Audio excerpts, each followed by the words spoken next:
Comme tout entraîneur de gym et comme beaucoup de préparateurs physiques, assez créatif. Il utilise tout un tas d'outils. Et du coup, le thème de la séance, ça va être de parler des outils et méthodes qu'on peut utiliser chez les jeunes pratiquants et notamment chez les enfants. Alors oui, une pratique au quotidien assez riche tant dans la pratique, dans les outils et méthodologies comme tu viens de l'évoquer précédemment. Donc j'ai souvent pour habitude de dire que finalement l'entraînement, c'est avant tout créer de la variété au quotidien, surtout quand on travaille avec des enfants.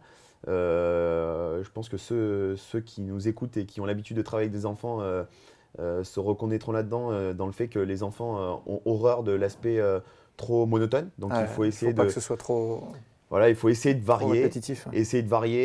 utiliser des outils qui vont amener à ce que la notion de préparation physique ou la notion d'entraînement soit un petit peu plus récréatif.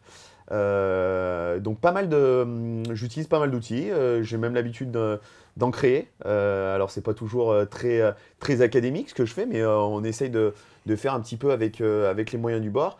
La petite particularité, c'est que je suis dans une petite structure qui n'a pas forcément les moyens d'une grosse. Donc c'est il faut la savoir être réalité créatif. de la plupart de nos auditeurs, hein, donc c'est important Exactement. de témoigner de ça. On n'est pas tous avec des engins isocinétiques, avec des C'est ça. résistances variables, toute une gamme d'élastiques ou un kettlebell par niveau de poids. La réalité des clubs aujourd'hui, c'est que ils sont obligés de s'adapter un petit peu à ce dont ils disposent. Alors qu'est-ce que tu utilises toi comme Alors outil?